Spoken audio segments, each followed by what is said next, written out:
So we're very, very lucky today to welcome Todd Hall to give us a presentation.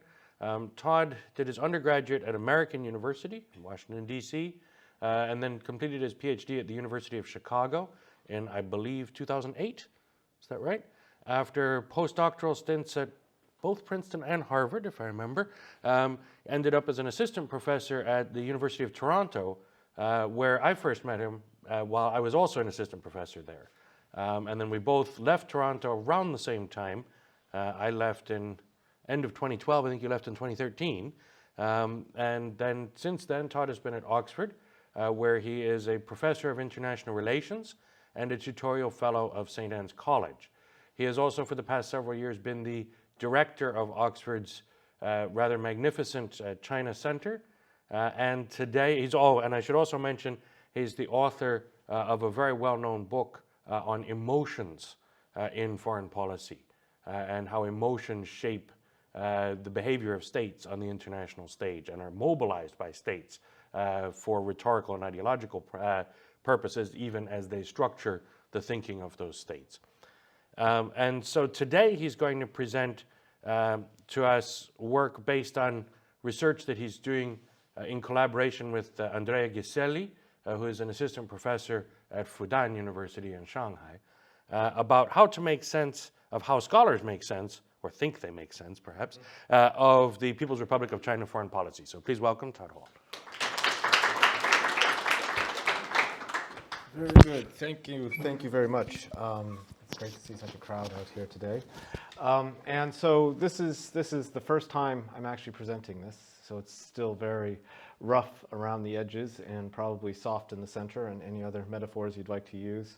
But I think it's an attempt, and it comes out of conversations that Andrea and I were having, of how to make sense, really. I mean, how to make sense of the diversity, that might be a euphemism, for what one sees in the study of Chinese foreign policy. And because there's just a massive variety of different perspectives. And when we think about this, there's, the variety of work that's come out. I mean, it's in some ways it's like drinking from a fire hose when you're studying Chinese foreign policy right now, because 10 years ago it was a rather limited field, I would say. I mean, there's certainly a number of very esteemed people working in the field, but the number of people now who are writing on Chinese foreign policy has multiplied massively by the interest also, I think, that is in China as a foreign policy actor. And this, you now see people who worked in other areas coming to work on China, as well as a whole variety of new and emerging scholars interested in the field of Chinese foreign policy. But when you look at the work that's out there, it's very hard, I must admit, to find any common consensus.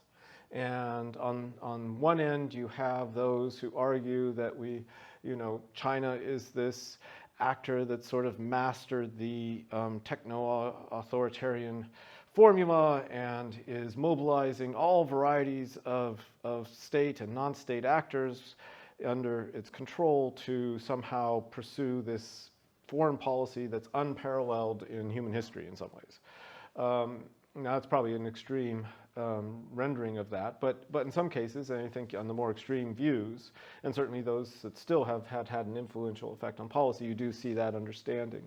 And on the other hand, on the other far side of the spectrum, you also see those who argue that no, China's not in any way, shape, or form a strategic foreign policy actor, that it's just sort of Chinese foreign policy is a mess, that it's hampered by all sorts of bureaucratic levels of analysis problems that mean that any attempt to apply a rational unitary actor model just falls flat. And then you also have others who sort of just treat China, slotted into our existing paradigm. So realism, Mersheimer, of course, Graham Allison, I think you can make this argument as well with his notion of we can understand how are we going to make sense of China's rise? Well, you look at how other rising powers have behaved, and then we apply somewhat that model to China as well.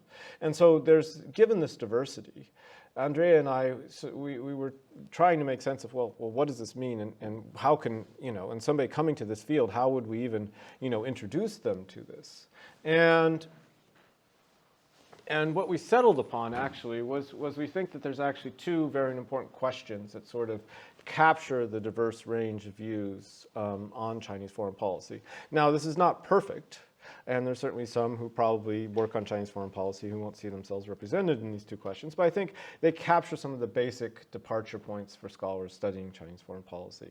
And when we say this, there's reasons for these questions, because these questions provide departure points for other more fine-grained or more specific approaches that one might use. And the first question is do you think the PRC, the People's Republic of China, is distinctive? And that's a very important question. How unique do you think the People's Republic of China is in terms of its governance model, in terms of its beliefs, in terms of its cultural heritage, or any and all other things that you think may influence the formulation of Chinese foreign policy? Now, if you believe that the PRC is distinctive, of course, then you're making it very difficult to apply any generalizable frameworks. And we have, of course, within the field of international relations, have all sorts of generalizable frameworks. We have liberalism, we have realism, we have other forms of, models of decision-making, foreign policy decision-making, et cetera, et cetera. And to the extent that you think the PRC somehow is unique or different, then this becomes very difficult to apply. The second is do you think the PRC is unified? And do you think it's a unitary actor? And this, of course, also is one of the basic sort of departure points for much international relations theory and foreign policy analysis, as well as comparative politics and such. And if you do believe the PRC is unified, then you can apply a whole set and range of different models, rational actor models, realism, et cetera, certain forms of realism. Of course, not all forms of realism assume unified actors. Or alternately, if you don't think it's unified, then the question is, well, how do you then analyze it, and what models do you apply, and what parts of the PRC state do you focus on? How do you make sense of the pieces that fit together, et cetera, et cetera? So both of these, I think, are basic fundamental assumptions that lay the foundation for other ways in which you might approach this question. I mean, the issue of PRC foreign policy. And what happens was when you put these together, I think you get an interesting map of some of the points, some of the, how should I say, camps that are emerging within the field. Now, again, there are people who would lay at the margins of these. Not everybody's on the edges, and some people may be a little bit more closer to the center and mixing some of these. But for the most part, I think you can say that we do then see a set of different camps emerge. And so those who think that there's highly distinctive and highly unitary, we call the exceptionalists. Those who think it's highly unitary but not necessarily distinctive are the universalists. Those who see that as unitary and, I mean, how should I say, as not very unitary but still relatively distinctive are the particularists. And those that see it as neither unitary nor distinctive, we call the comparativists. And I'll go through each of these groups. I think it's important to note that each of these has its own advantages and disadvantages in what they do and what they analyze and what they highlight. And bring to the fore and stress. And so let's begin with the exceptionalists. And I think the exceptionalists you find in a variety of strains, but the exceptionalists believe that the PRC is a highly unified, you can speak of China. China thinks, China says, China does. And they also think it's a highly distinctive state. And I think that there's two major strains of this. The first is what I'd call the techno-authoritarian superstate model. And again, these are slightly ideal types or extremes. But it's this notion, again, that the PRC has somehow mastered the model, that it has a form of governance that is different than anything we've seen before. And because of the way in which that form of governance works, it is able to mobilize resources, people, the various elements of the state in ways that others couldn't. And so this often, why I say techno-authoritarian, often because this people who make this argument often argue that the PRC has managed this in some ways because of technology that has, that surveillance technologies and other things, that the use of the use of the digital era and all that brings allows it to manage, surveil, guide, et cetera, in ways that wouldn't have been possible to, previous authoritarian type states, but also techno in the sense of technocratic, that it takes a much more sort of view of the world in which mobilizes in a pragmatic way, that that mobilizes in a way that considers problems in long-term planning, and of course this is a big part of it too, this notion that you can somehow have this actor that does long-term planning well that other countries can't do. And so this is, and you see this, the extreme of this is Michael Pillsbury, but of course I think, Rush Doshi and others also have some of this in their writings, and it's certainly a popular view within certain elements of the foreign policy establishments in some countries as well, outside of China. The other is the culturally distinct rising power model. And this is a notion that China somehow, because of its heritage, because it's not like other states, because it has a history that's different, that it somehow will behave differently. And you can see this in those who make the arguments that, well, the PRC, if you look at the PRC, it's inheriting this Cynic cultural sphere. And the Cynic's cultural sphere was one that had a governance model that was based on hierarchy, that was based on, David Kong makes this argument about the tributary system. Others have made this argument that, China's peaceful, and then even Xi Jinping, right? He says, China's this peaceful country, we're not like other countries. This notion, of course, too, that you see within writings by some scholars who I'd say are close to the PRC state, this idea that, well, PRC is not going to become a hegemon, it's not going to become a Bachuan. PRC can't become Bachuan because it doesn't have it in its cultural genes. And it's unlike the United States. It's much more sort of this Wang Dao or this Qianxia or these other notions of this cultural heritage that somehow makes the People's Republic of China distinct, that means it will behave in a different manner.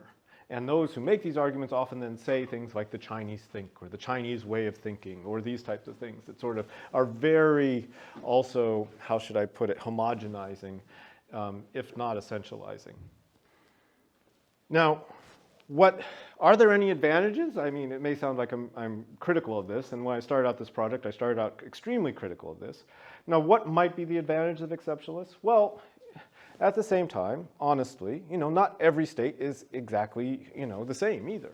And so there are possibly certain things within past practices within the PRC, past heritages, past ways of perceiving things, or even the ways in which the PRC governance models that does set it apart in certain ways. So this does bring that to the fore, and there is something to be said for that. But the disadvantages are, of course, that it risks in some cases. The biggest risk is it essentializes, or it turns almost into a conspiracy theory. Because it's very easy, if you take this model, to tell a conspiracy theory that everything that's done is part of some long-term plan, that all actors are acting in unison, that nothing's ever an accident.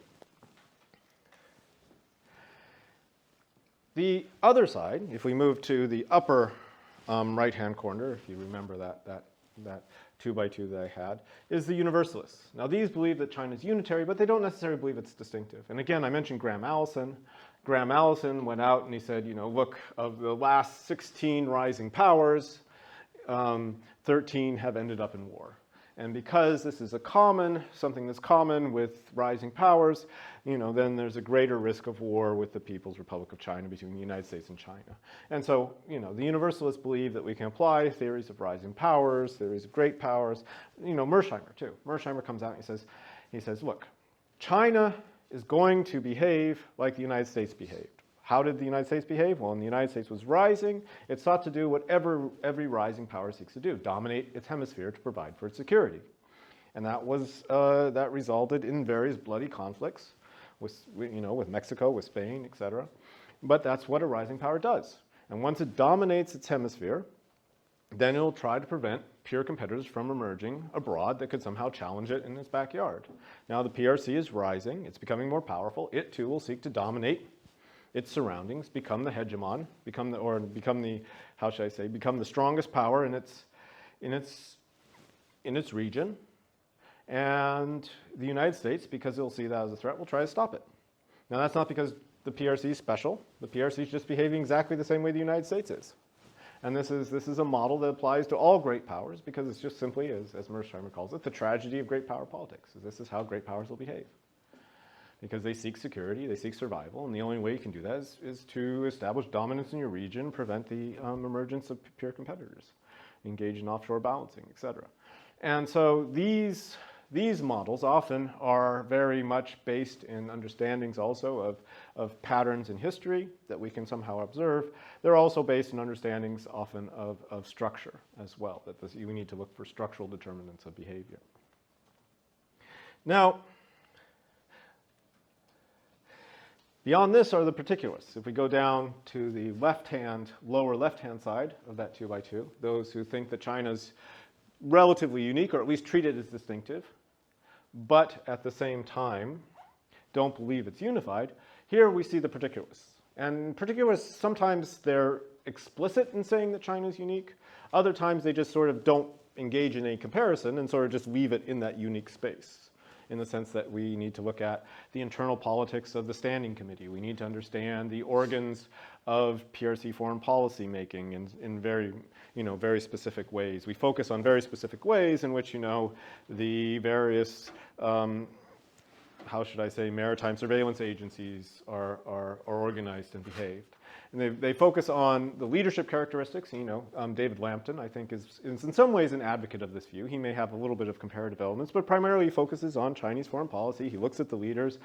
In his book, Follow the Leader, he's argued that leaders are who makes history, right? And leaders, general theory only does so much, and you need to understand the leadership.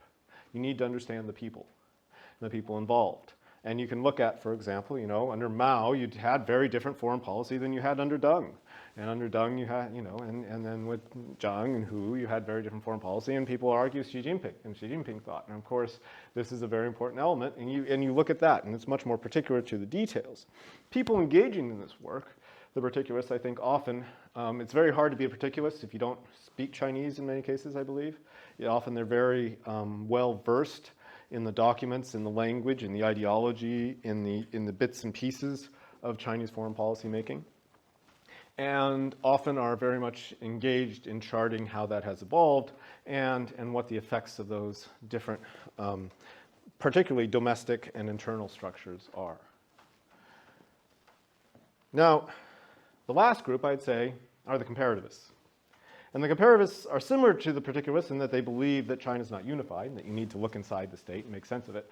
But at the same time, they seek to bring in concepts, models, etc., from the larger field of comparative foreign policy or foreign policy making, or even in some cases, comparative government, comparative politics, that they think also then has effects on foreign policy making. And then you get then you get phrases. I think fragmented authoritarianism sort of fits into this. It's slightly distinctive to China, but it's a larger concept that you can apply elsewhere.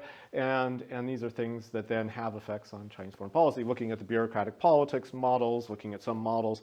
And usually, again, these are people who are engaging with a larger field of either comparative politics or comparative foreign policy analysis, and seeking to make sense of the PRC. And even if they recognize certain things that may be unique to the PRC, it's a matter of degree, not a matter of kind. It's not that the PRC is something qualitatively different, but maybe varies in some ways along certain measures. And you see, for example, some of the analyses, for example, of PRC economic statecraft, I think, have focused on this, on the BRI, and how has the PRC mobilized various actors within the system. Well, it's a state capitalism. It's different than, than other models of, for example, the US, which sort of uses regulatory means, the PRC uses various means of mobilization, et cetera. But we're putting that in a comparative context and making sense of it in comparative context. And so these are the different ways I think we can understand how people have sought to make sense of PRC foreign policy. If I just go back really quick, in some ways, they seem to represent very different ontological positions, right? They seem to represent very different understandings of what the PRC is, how it behaves, et cetera, et cetera. But I and Andrea, what we're trying to do is not just say, here's a map of here's our sort of arbitrary map of the field, and I don't think it is arbitrary. Again, I think these are basic fundamental questions. But also to say, instead of seeing these as camps, are there ways that these actually could speak to each other? Because I don't think they're speaking to each other at the moment. I think there are sort of these various positions that have been staked out, and those who, especially those in the exceptionalist field and those in the comparativist field, I think they're just in different universes in many cases. And so, how do we make, how could we move beyond this? And maybe, just maybe, of course, the theories and the theoretical lenses and the predispositions we have, the interpretive frameworks we come with in our interpretive toolkit, how we make sense of the world, where we're inclined to see things or how we're inclined to interpret things, of course shapes all of this. But with an attempt to try and think beyond this, here's some of the ways we could say, well, actually, there may be some places where things are symmetrical or how should I put it, complementary. There may actually be more complementarities than we realize. One of the things that we've noticed is that actually one important thing is, well, what are you looking at in terms of the foreign policy making process? And it's very interesting. Often when you look at the people who are focusing on policy articulation, and this is what the PRC state is saying that it's going to do. If you look at its formal documents on, for example, the BRI is this, right? And here's this nice map from Tsinghua, showing all these routes that are going to be the BRI, and you can see the Silk Road and the belt, and so the Maritime Silk Road and the economic belt, et cetera, that these are the articulations of policy often made by the center or scholars or other organs that sit close to the center and create a relatively unified set of ideas that sound like a very well thought out strategic plan.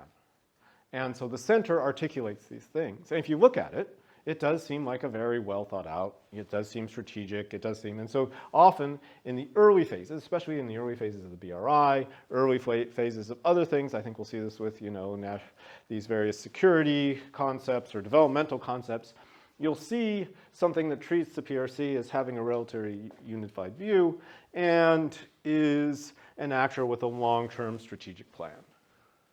The issue is when you then get to implementation, and the ways in which that then filters through the PRC system, it often results in something else.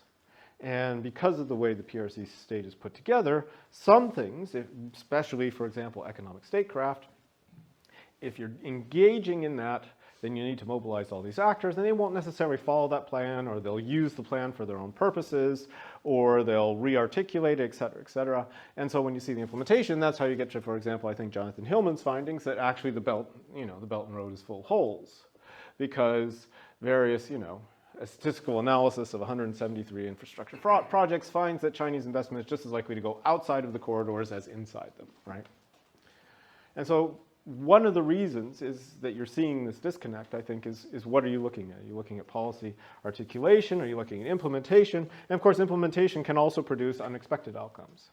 And if you look at outcomes and try to read intentions off of outcomes, sometimes you may think that there's a unified process behind it, but you actually have to trace that process. The second is policy area. And some things are easier to do and others aren't.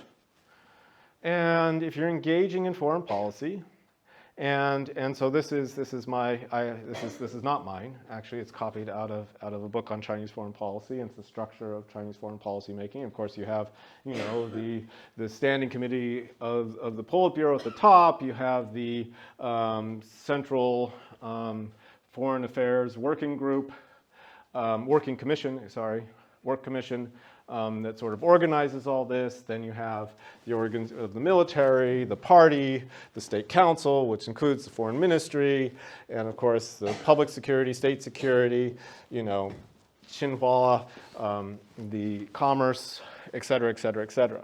And this, of course, with the party, you also have, People's Daily, you have the propaganda departments, you have United Front, and those types of things. And of course, with the military, you have the various military organs. And so these are all actors involved in Chinese foreign policy. Now, it's much easier to present a unified, possibly even exceptional view through a very well-organized and centrally managed propaganda system. And so if you're engaged in information, in certain information campaigns, if you're engaged in certain exercises at the United Nations, for example, it's possible that you can actually use the language of a unitary actor much more easily than if you have to mobilize massive amounts of actors across various elements of PRC state and society, for example, for things like economic statecraft, or for things like certain border policies that involve various prefectural actors that have certain interests vis-a-vis other actors on the other side of the border. And so the policy area also will shape how you make sense of this.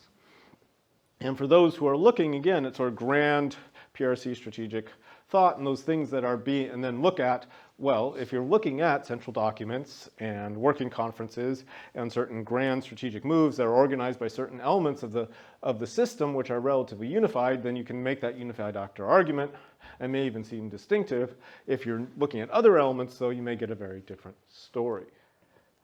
The third element is time. And I want to go back to this one actually even, because that little box right there I had to add. Because in fact it used to be a foreign affairs. This is the the commission. It's a commission now. It used to be a leading small group, which just recently happened. And it's like many things actually within the PRC system, is it's constantly changing. And the things that we thought we knew often are subject to various processes of learning and feedback loops and attempts at reform. And, you know, the top has its policies, the bottom has its countermeasures. Those countermeasures result in new policies. And so, in fact, when you look at different things happening at different times, you can also get different stories. And I think many of I think there's an argument going on, and a good argument to be had.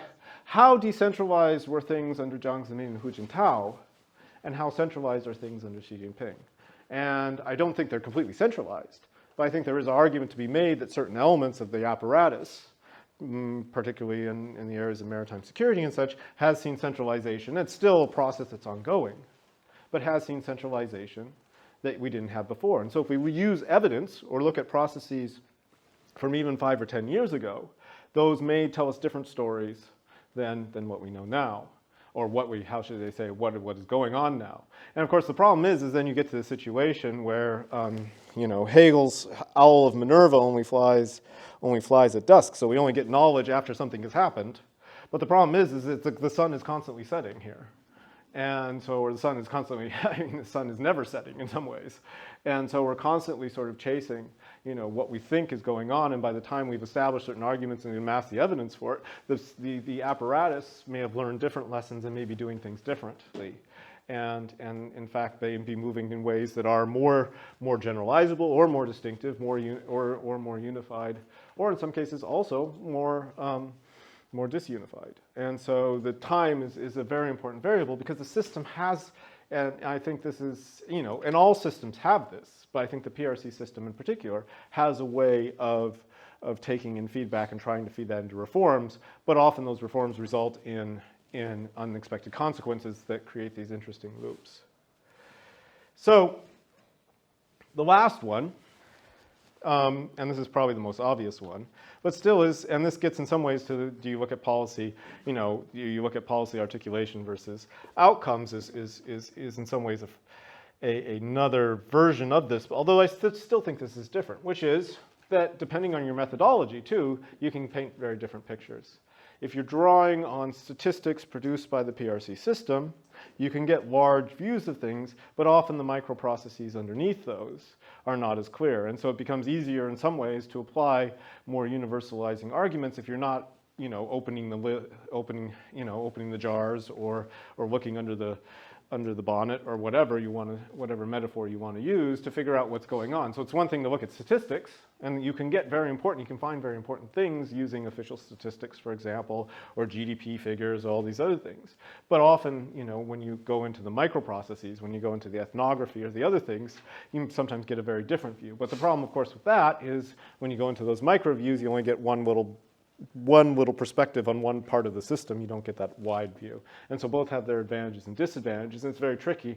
And in fact, what we need, I think, is a very important interaction between these two. And again, this is where I think the synthesis is, conversations between those two about what those statistics mean on the micro level, and then putting those in to say, well, do those micro findings actually hold given what we know on the macro level is a very important story that we need to keep telling ourselves. And so so to conclude, and I've come to the end here, is I think there is a fragmentation of the field right now.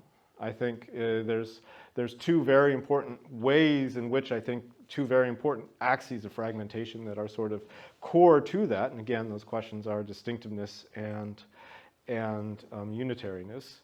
But I think there's also ways in which if we think about what we're looking at and we think more reflectively, or we're more reflective, if we're more reflective about what we're looking at and what the implications of that are and what the alternatives, what the other elements out there are, I think then we can start actually bringing that into a larger conversation that sees these things as part of a mosaic, not necessarily opposing camps. And so I'll leave it at that. Thank you. Great.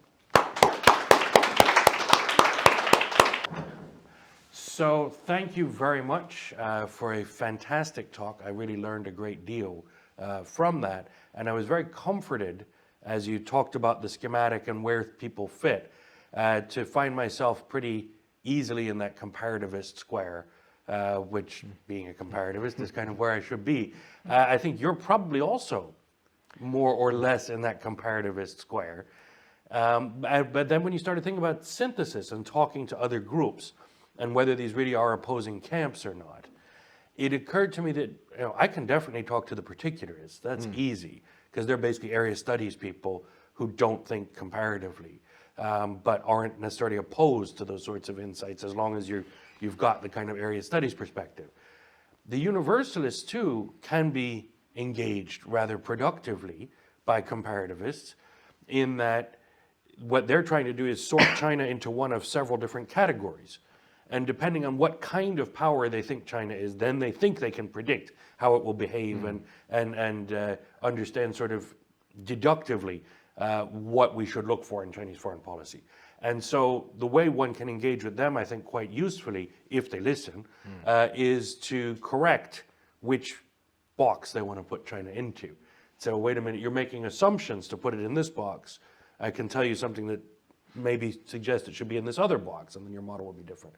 Is there a way for comparativists and exceptionalists to engage? Because you hinted in the talk that maybe there isn't, but could there be, especially because the exceptionalists, as you pointed out, seem to have a great deal of power now inside the foreign policy apparatuses of many other countries? Well, I mean, so I think if you say it comes to the comparativists saying, okay, we are putting these in comparative perspective, but these things actually, in terms of the PRC, do constitute something that's relatively, for example, let's say the PRC's information apparatus. That's that the size, the scope, the centralization of that is something that's relatively distinctive within international relations so far that we've seen. And so one could put it in comparative perspective, but also to be humble and saying, look, though, this is something that's new, and this is something that maybe the comparative models that we have only get us so far in trying to make sense of what this is. But that also requires from the exceptionalist side, I think, those that would engage in more essentializing approaches, I think that's something that for me as well, that I can't make that jump or I can't have that conversation because I just don't, I don't subscribe to that. Right. Do you think they could ever? well, I mean, but there's this interesting way too. Is then are there then those for whom the preconceptions are just so strong that you can't, and I do think there are those out there that I don't think they're, I think the more you know about the PRC, the harder it is to maintain this position, but that read everything just through, this sort of very either culturally essentialist or this everything's a conspiracy story sort of approach. Yeah, the other aspect of the chart that I was struck by was how much it seems that the people on the top half, I guess the people who think China is more unitary, how much they all appear to be, for lack of a better term, non-specialists on China. Most of the people you mentioned as being in there, and most of those I could think of as we were sort of formulating those categories was, these are people that are interested in saying something about China but don't have a background of research on Chinese politics, history, language or Although those in the exceptionalist category, I mean, I would put those who do sort of this culturally, I don't want to be too accusatory, but does have certain self-orientalizing elements. And those are people often, sometimes those are even people working within China who do that, right? Yes, you don't. For Well, I'm not, no, I mean, I Maybe wouldn't, I'm not, number one, I'm not naming names. Okay, fair enough. Number two, I would say that, people who think that there is this uniquely Chinese view of the world, and those are people who are, within, I often think that may be more of a matter of degree than an actual qualitative difference. But what's interesting about the people who engage in that is often their understanding of PRC foreign policy is determined by what they think the PRC is not more than what they think the PRC is, because they have to create a Western, a dichotomy vis-a-vis the West, in which the contours of what they understand as the essential features of the West determine the contours of what they think is the essential features of PRC foreign policy. In negative aspects. In negative reflection. Yeah. Okay, well that's all from me to start out with. Let's open up the floor for any questions from the audience. Yes. I have a very reflective feedback, but thank you very much for the presentation. I was just thinking first of the four camps. I think it just each camp has its own points. I mean, valid points, but it seems to me it's like each camp is the one leg of an old elephant, a whole elephant. So you see part of the picture, but not the whole picture. I'd rather like your word at the end. You said it's a mosaic. So it is. You have to put all the elements on one picture and see all the perspective, and it's like a mosaic. But on the other hand, and also, if you understand China as a flat, this mosaic you can't understand. Maybe also there are different layers, also like a 3D. So it's really sophisticated issue to really understand China. But I appreciate what the models you gave, and then the mosaic word. I'm really impressed with that. But maybe just also the mosaic is also not enough. Maybe also different layers or go deeper, not on the surface of it. It's just a kind of comment. So a 3D printed model with a mosaic. I don't. But I mean, the thing is what you're saying. Rubiks Cube, rather than Well, Rubiks Cube, you can move the pieces exactly. around, but the issue being, and the Mangren Moxiang, the elephant. I've used that. How should I say that metaphor so many times that I felt like if I used it, I'd be.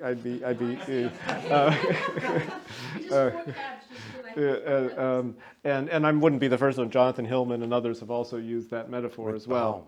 I'm sorry? Rick Baum. Rick used Baum, that metaphor 30 years ago. Yeah. I mean, it's so it's a common metaphor, and it's true. It is true that you look at different elements, and although I don't think there is, though, a unique vantage point from which you can then have full understanding either, in the sense that still you're going to be, in some ways, people are going to have their inclinations and they're interpretive. They're going to lead to certain interpretations, and trying to gain an understanding is always, a race against. By the time many of the books that are coming out, this was what I felt so strongly with the BRI. Alana Korolkowski and I just recently wrote this review essay on all the works coming out on the BRI. Now, much of that research was done 2016, 2017. They went through the editorial process. They probably wrote up it by 2018, 2019. They get it published in 2020. And those books already are out of date in many ways because things have moved on so quickly. Now, they find very interesting things, and I think there's very interesting arguments, but to what extent can we draw upon what was found there to make sense of what's going on now, especially when the BRI now it's space, it's health, it's this, it's that, it's all these other things, right? And so, or if that's BRI or Silk Roads or other things, and so in many cases the label moves much more fastly than the content too. But no, it's a constant, but what's at stake here, is there is a lot at stake, because if you see an action, if you see something, and your immediate, assumption is, well, this action is intentional, or this action is such and such, well, having some understanding at least, well, what's the likelihood it can be intentional given what we know so far about the ways in which different policy areas work and how things are implemented? And I think there's something to be said there about parsing that out and seeing which areas can be more intentional versus not intentional to help, at least that we don't automatically apply certain assumptions, or that we are actually building on what we're finding, if that makes sense. Yes.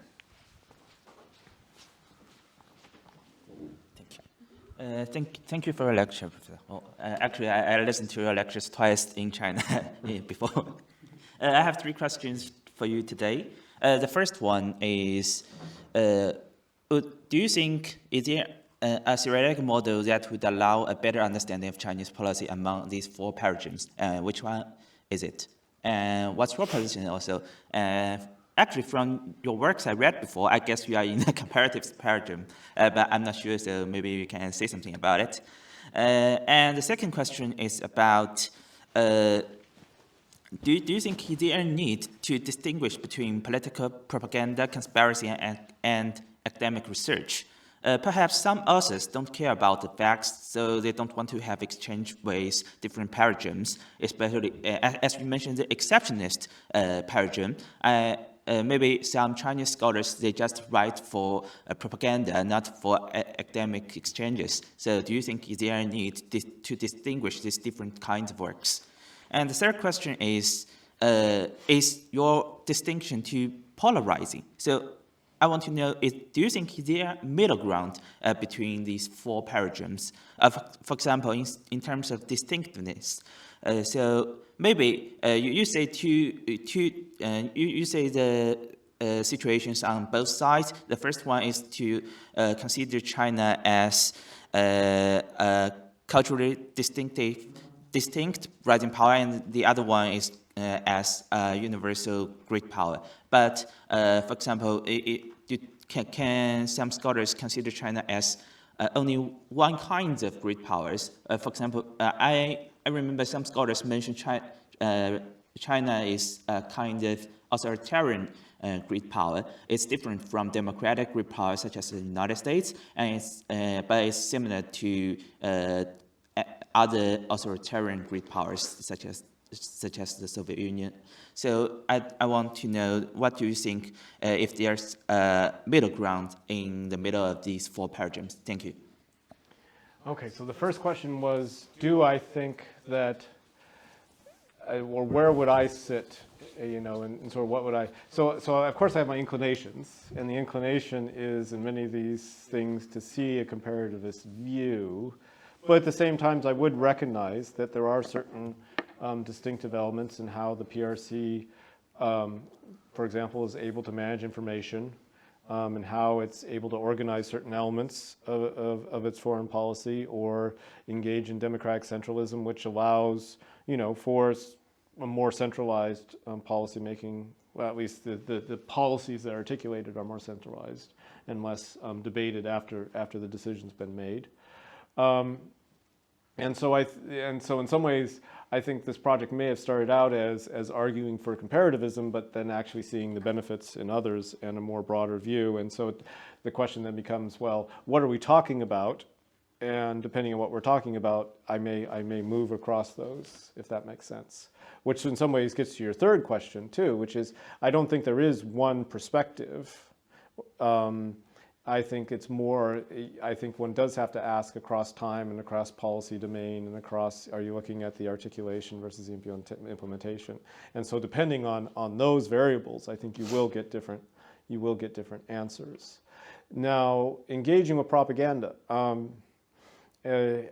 my view is that some may be acting in bad faith and some may be engaging in propaganda. That doesn't mean that as scholars, though, we shouldn't respond to it, but respond to it as scholars, if that makes sense. And say, this is what the evidentiary basis is that we are drawing upon, that we use when we evaluate those claims. And so, I personally have engaged in conversations with those who obviously had a certain political agenda, and you have to say, I mean, this is what I've said, especially when these individuals were in academic contexts, or were no, sorry, no, especially not Bill, but these individuals were in. So when you're pulled up on a stage in an academic context, for example, at my university, and you're sharing the table with somebody who is obviously arguing talking points that are not in good faith, but rather meant for political purposes. I mean, my personal view has been, okay, so this is the claim you're making. The evidence that we have is this, and this is why I think either, we can't make that claim with any confidence, or alternately that this claim is not sustained by the evidence. And I think that's how one deals with. That's how, at least how I've approached this. And again, that's what academic debate is. It's you present the evidence, you argue about what that evidence means and where it came from and the reliability of it. And the problem is, of course, is that type of argument means that you're often a lot less confident than those who make arguments for political purposes or with a lot of confidence and assert that things are just this way. And you don't always have all the evidence in front of you to be able to pull on, and and we all have limited memories or don't know everything, and so that it does put you at a disadvantage when you do argue from that perspective, vis-a-vis those who are less constrained by facts and allow themselves to present a much more certain understanding of reality, if that makes sense. Before we take the next question, there was one other question that I had in the back of my mind during the talk that popped back up in your response just now, which is, what about policy formulation as a stage, or policy debate before the articulation? Yeah. Because if we think about the way politics in China tend to work, right, there's often a lot of debate and sort of trial balloons floated and lots of different options considered before a central position gets taken and then articulated, after which there really can't be that much more debate. So, and I always think that stage is really key, especially from a comparative politics lens, to what we should be studying. But I don't know where you put that. Yeah, I mean, but that's the thing, is that you may see, and that's what's interesting, is if you look at that, you may see more disunified approach. Exactly. Whereas if you look at the other side, after, so no debate, no decision without debate, but no debate after a decision. Yeah, basically. And if you look at the other side, then you see something that appears much more unified. But that doesn't mean, even when you're looking at the unified, it doesn't mean that those debates have in some cases disappeared. You may have losers in those debates that accept it, but they may try and pop up or hint at other things and engage in involutionary or alter. I mean, one of my favorite exercises is what I called for looking for the sound of one hand clapping, or one hand slapping is probably a better way. It's when you get these things in the newspapers that say, this viewpoint is absolutely wrong, and anybody who represents this, and who said that, right? Well, somebody must be saying it internally for them to be this vehemently denouncing it publicly. And so that's another way that. But again, when you get to the question of, well, how much of effect does that have on Chinese foreign policy? We know that there's probably those who are debating, internally, how much PRC should continue to support Russia after the Ukrainian debacle. But is that wearing away at PRC's approach to that? No, I think there was a central strategic decision on that. I mean, this is just guessing by evidence that we can see, and it's not 100% confidence, but there's probably a central strategic decision on and that's what's being held to. I've seen at least 3 hands go up, so I'm going to go in rough 4 now. So I'll go in the order that I saw them. So over here.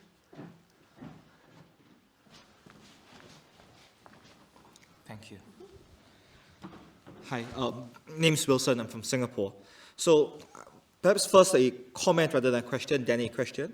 One thing I realized, in your conception of how we can conceive for Chinese foreign policy, this breadth that you discuss is perhaps not unique to China, and it's something that I think, as you mentioned, people who do area studies will consider themselves to be particularists or perhaps exceptionalists. When we think about differences of opinion in U.S. foreign policy, from Condi Rice to Powell to Rumsfeld, or Gates versus Clinton versus Kerry, that was very well documented. I suppose the issue with China is that a lot of the state apparatus is opaque, and we have to read into Chinese media reports, like what you talked about with one hand slapping, that sort of thing. And I suppose that makes it a little hard to try and to gain deeper insight of what's happening behind the scenes. And perhaps, I suppose this leads on to my question, which is that the concept of Chinese unitariness perhaps like changes over time as well. When we consider, for example, how Jiang Zemin took quite a while to hand over the reins of power fully to Hu Jintao, versus how now Xi Jinping has quite an iron grip on the reins of power, then perhaps the extent to which we consider China to be a unitary actor or an actor where there's multiple sources of power competing for influence changes as well, and therefore our conception of how to understand China changes as well. I think it goes without saying that that time, as you mentioned, also plays quite an important role here. So the question, sorry. Yeah, so I suppose the question is like, to what extent then do you think we could like, surely, how do we take into account, I mean, or rather, like, the extent to which there are certain points of view or certain camps that a person may reside in, that has to change depending on the particular circumstances that China is in, for example. Someone who might be a particularist today, or like 10 years ago, may no longer be as much of a particularist now because they see China as a much more unified actor than a disunified actor. Yeah, I mean, I think you have seen people changing their opinions on these things, certainly, over time, that people who had certain views of the PRC as an actor have come to have different views. And now, you mentioned two other things, though, that weren't necessarily within that question that I think are important points to touch upon. And one is, well, to what extent does this apply to anywhere else? I mean, it's interesting, though, I think often when we talk about the United States actually has a lot of things that I think are quite distinctive, and yet often is treated as universal or generalizable, right? And sort of often when you're looking at some of these theories coming out of the United States, it doesn't talk about the United States, it talks about great powers, or powers engaged in counterinsurgency, or powers, powers that seek to establish a global economic order, or, in these generalizing terms that actually are very much cloaking elements of things that the United States is doing that may be actually very distinctive to certain elements of how the United States works or how it sees itself, etc. And so I certainly think that there's differences, although my reading is that the PRC has been framed in much more exceptionalist terms than, for example, the United States has been, which is, and that gets to the issue of opacity too, and I think that opacity, it is. I think opacity actually works against the PRC in some cases because people are much more likely to read into it conspiratorial or sort of that everything's been long-term, everything's part of a long-term plan or these types of things, when in many cases it may just be the bureaucracy doing what the bureaucracy does or et cetera. Because, I mean, let's be honest, I mean, for any of us who've worked in a bureaucracy, we know it's very hard to make sure that everybody stays on the same page. Even when everybody thinks they're on the same page, they still don't stay on the same page. And so, how much of all that you've just described, though, is due to the fact that a lot of the people doing the framing happen to be American scholars? Well, but the PRC also... Yeah. No, that they're framing the U.S. as generalizable. Oh, you're saying the U.S. is generalizable. Yeah, right. But others have adopted that too. I mean, Yeah. I think, of course, that may be interesting questions about that may raise larger questions about the discipline and the disciplinary reckoning we're going through right now as well. Yes. But on the other hand, I think, the PRC certainly has, how should I put it, the official organs of the PRC, as well as those who sit close to that and the scholarly community, have also in some cases contributed to that view. And the problem is too, is those that would say that things weren't strategic plans or that, that there's messy internal, these internal problems, they may be saying it internally. How often Xi Jinping certainly says it quite often, that we need to organize, people need to, he says it quite often, but. Said it today. In the funeral oration. Really, I didn't. Jiang Zemin. Yeah, I didn't hear. Haven't heard that. But yeah. So I mean, it is interesting that even Xi Jinping himself is frequently saying this. But okay, so I'm going to suggest we take several questions together in the interest of time. So I've got Bill, Kate, and Conan in that order. Let's go with that. Thank you. Thanks a lot. It was a great lecture. I'll keep it quite brief. So I'm a historian, and I work on China and Iran. So I'm often asked about foreign policy and the history of Chinese foreign policy, and to comment on contemporary debates. But I've never studied, what you're studying in a kind of organized fashion. So I'm really interested in your thoughts on how history informs these debates, and maybe if you can talk about it, how historians could engage in, or historians of China's foreign policy can engage with these debates as well. Hi, so I have like 2 questions, but I'll be super quick. So first is like one of my close friends in undergrad was Chinese, and we had a conversation about feminism, and while he wasn't anti-feminist, he said that as long as the feminists act in line with the PRC. So I thought that was really interesting because feminism represents something that's fundamentally like anti-hierarchy, right? In terms of anti-authoritarian hierarchy, perhaps, in terms of abolishing the patriarchy. So I thought, like, if you could potentially comment on that, if you have any expertise on it. And the second thing is, I'm really surprised that in this presentation you left out what you spend a major chunk of your time thinking about, which is emotional diplomacy. Because I think that, in any synthetic project, like emotions will come to play if it involves human systems. So I was just wondering if you could speak to that as well. Thanks. My name is Kate. I'm doing development studies. Thank you very much. I'm Colin. I'm on the Politics and International Studies MPhil here at Cambridge right now. I guess my main question is, you talked about exceptionalists and universalists. Both of them tend to focus kind of on structural variables without really breaking open the black box of China as much. And I think it's kind of because of this that they have such a unique kind of privilege of being such a focus in the policy sphere, because you can kind of fit them within the broader geopolitics. You can group China as this one thing. So if you do kind of break open the black box but maintain that structural focus, is that a way you can kind of achieve a synthesis, like mixing domestic and international variables? And do you think this could allow for more of a promotion of Chinese scholars' ideas within the broader policy sphere?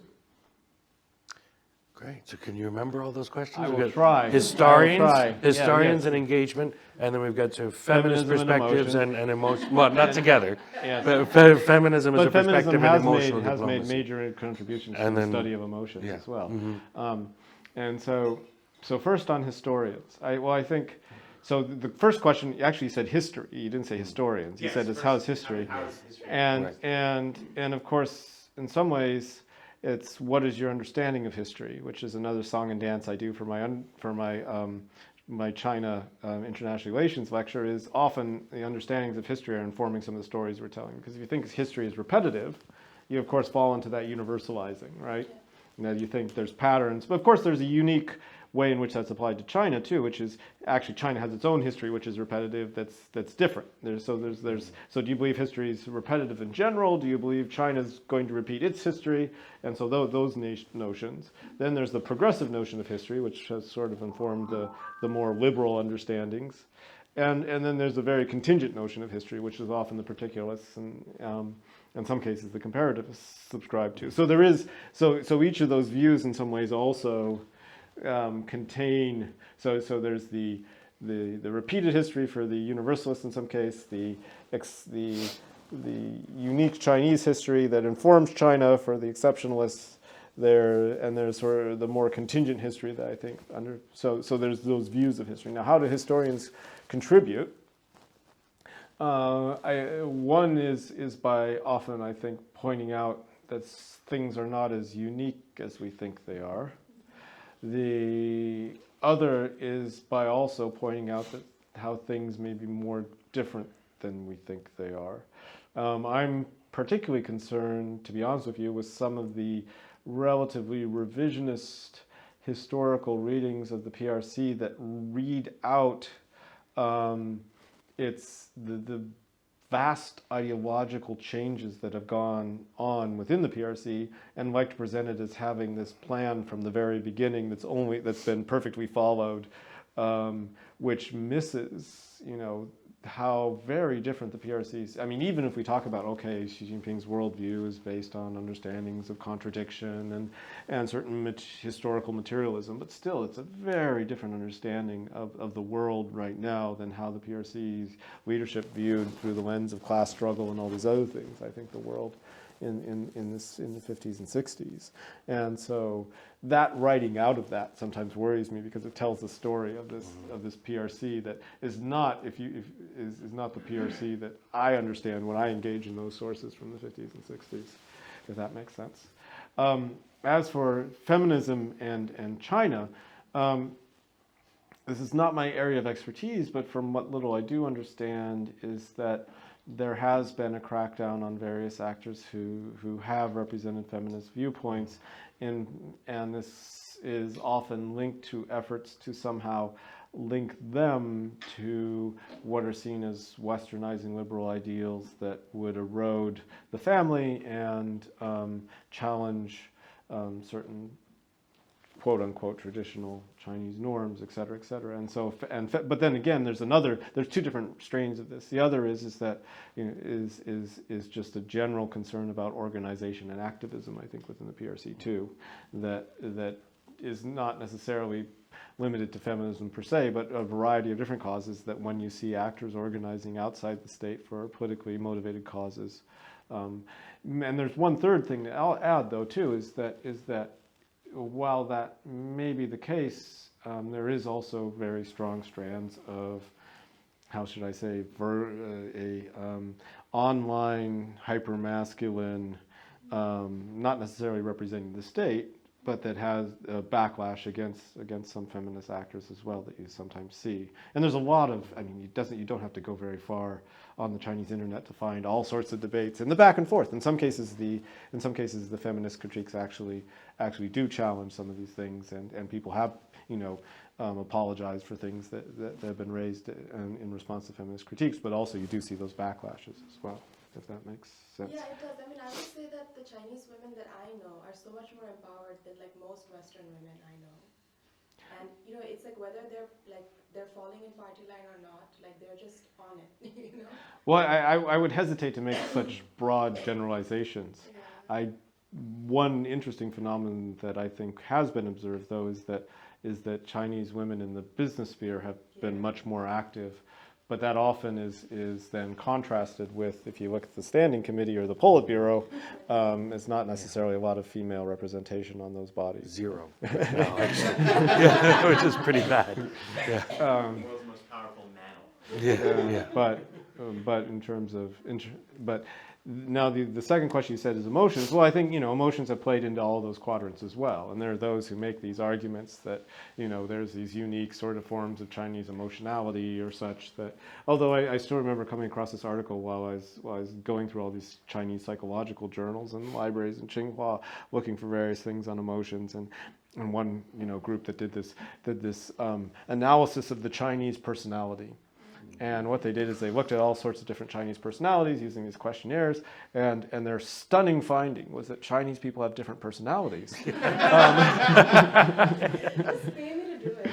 and just like other countries and other places in the world. And so I do sometimes worry. Let me put it this way. I think often language about emotions is as much an indicator of the political and ideological inclinations of those who are making the pronouncements about emotions as it is actually a statement about people's subjective felt states, if that makes sense. Any other questions? Okay, so we've got three that I can, four. So 1, 2, 3, 4. We'll go in that order. Over here. Hi, I really enjoyed your talk. I'm Iris. I'm one of the MPhil and public policy candidates at Polis. And I'm curious, how much influence do Chinese foreign policy analysts and Chinese think tanks have on the foreign policy making process in China? And where would you sort of map those analysts within the 2x2 matrix? Because I think on first glance, I would think they're more in the exceptionalist sphere, but I'm curious your thoughts on whether there's value in engaging with the Chinese domestic intellectual sphere as well. Let's take these four as a bank, if that's okay. Okay. Go ahead. If you want to answer Can I quickly. respond to that one? Yes. I mean, the question number, the issue is I think that's a very complex and difficult question because of several reasons. One is that there's this whole network of ways which academics and others can supply opinions up to the center that we don't know about. through, you know, that there are solicited, that the center solicits input, and people will write these reports. And then there's this whole set of benefits too that come to you if those, but to what extent those reports then are implemented versus those reports serve the purpose of somebody who's collecting those reports or any of these other things is a big question. But that's true for anywhere, right? Mm-hmm. And it's also, you know, and to what extent people writing those write what they think the center wants to hear, but there are also interesting ways in which, you know, I mean, two anecdotes. One is talking to somebody who had worked on the inside and saying, it must be so interesting to see all these NABU, all these internal documents. He says, but everybody's writing them based on, you know, these party things that are circulating openly, and so they're not that interesting because they're mostly speaking to that same language. Now, to what extent, you know, people, but then again, I've spoken to others who have said, well, you know, you write things one way, you know, you can write in that language and still come to conclusions that are very different, right? And so you know, you may disagree with how issues are being framed, but you adopt that framing in order to push conclusions that still lead you to, and so, but when are these various actors most influential? Then that gets what Bill was saying, is probably in the earlier process of formulation, where something, for example, this big initiative, I'm sure, you know, with this, what is this global security concept, right, or whatever it is. And the Global Development Initiative, too. Global Development Initiative, yeah. I'm sure that, you know, that's an empty, and I think Zheng Jing'an has written this great book called Slogan Politics, where he says first comes the slogan, and then actors fill this in with content. And on that content filling stage, these actors can conceivably have, you know, a certain use, because then they provide ways in which, well, here's how you can implement it, or here's concrete things, or here's how it can be articulated, et cetera, et cetera. And so I think there is. Now then you ask the second question, which is slightly different, which is the value of engaging with those actors. And of course, one of the values is that you may feed into those, you know, those processes even so indirectly. The other, though, too, is that things looking at the PRC from the outside, you know, you may think certain things are meaningful or important or should be understood in this way. And when you talk to people on the inside, you understand, well, actually, this is not really important. What everybody's really paying attention to is this, or what everybody's concerned about is this, or the understanding of this is very different than the way it's been read if you just read the text, because often the way things are articulated in the text is not necessarily how they exist in reality, and such. So that's how I would see it. But again, this is just as somebody standing from the outside. Okay, let's take the last three as a bank, because I'm conscious that we have to vacate the room, I think, in about 20 minutes. So, yeah, so let's do the last three in a bank, and then we can wrap up. Thank you very much for the talk. I could understand how your two questions led to that 4 categories from somebody who doesn't understand China that well.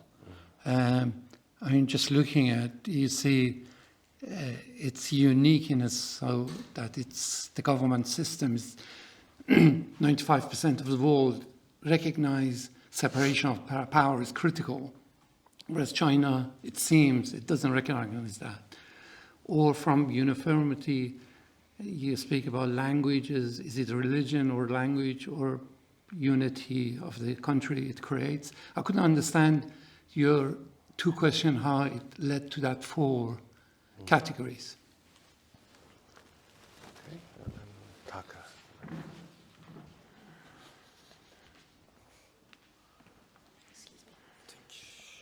Thank you very much for your interesting presentation. I'm Taka from Japan. I'm working on Indonesian's political economy mining sector and looking at the implication from China and Japanese investment as well.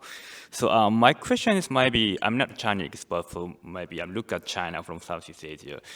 And from that point of view, I think, like apart from the national diplomacy, foreign policy by Chinese government, also like a local state, provincial state also more engaging in like diplomacy between, for instance, in Indonesia, Sulawesi, I don't deal like a deal in tourism between, I forgot the name in the province, somewhere in China and the Southeast Sulawesi province in Indonesia. We have the kind of provincial relation between two countries.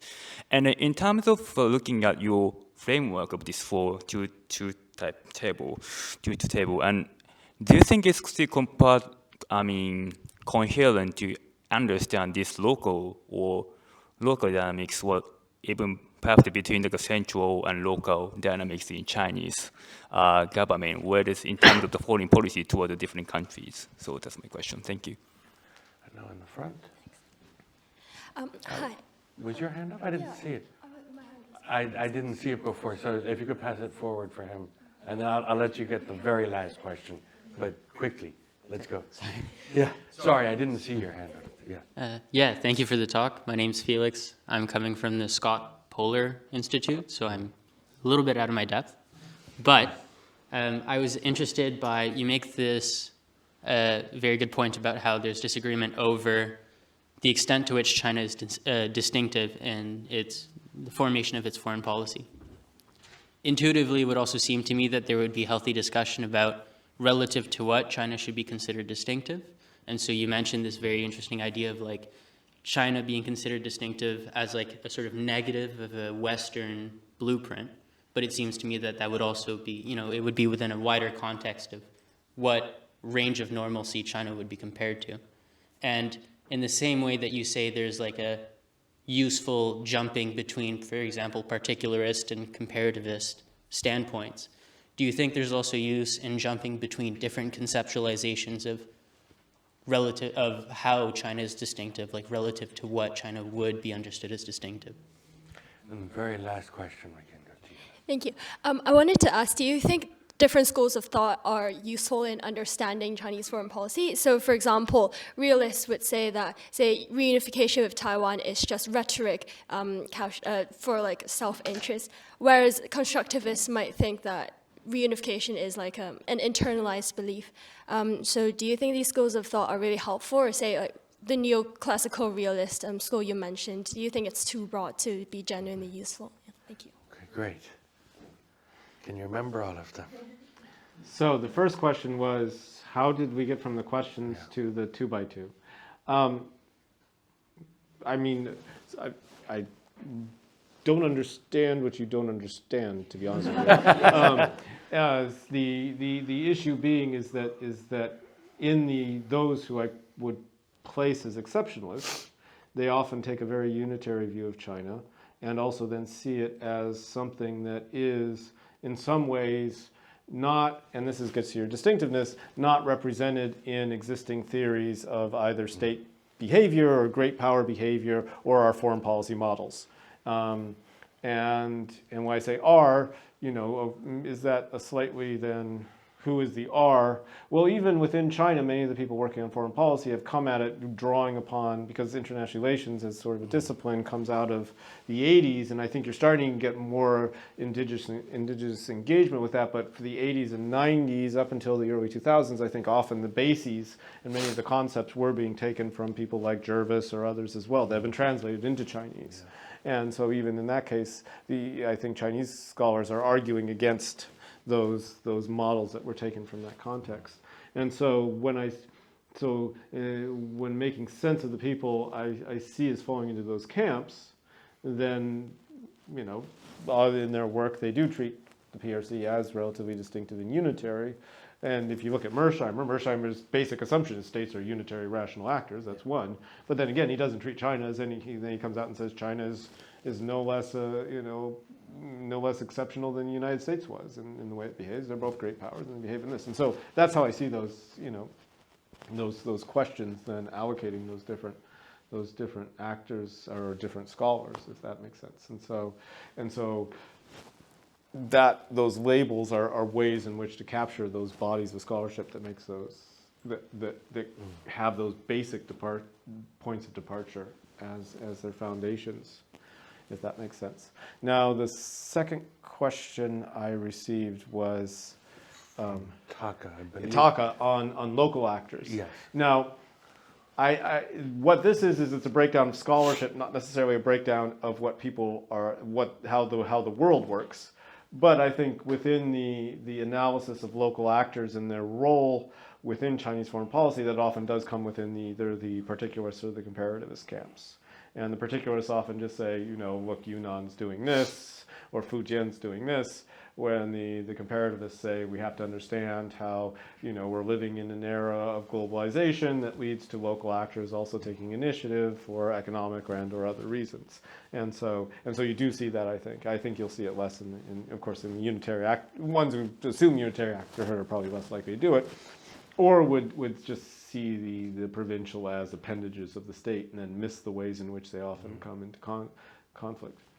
Now, in their defense, though, the state can always disown them or say, you know, crack down on them or other things, and in the end you may get something where it's the more central part that always matters more in the end.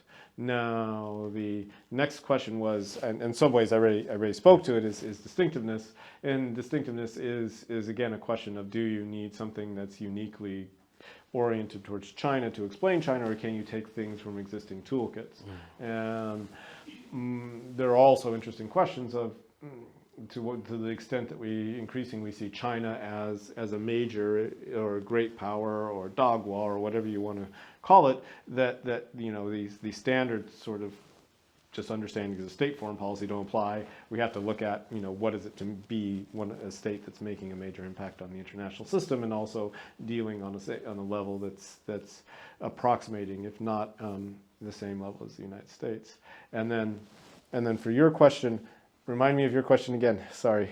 Schools of thought, whether they're like too broad or like contradictory or whatnot, and whether they're useful categories. And this is something probably not in the presentation, and this is just my own personal inclination has always been to think that realism is helpful to the extent that people think as realists, if that makes sense. Which may be still. It's very constructive. Yeah, yes, my constructivist.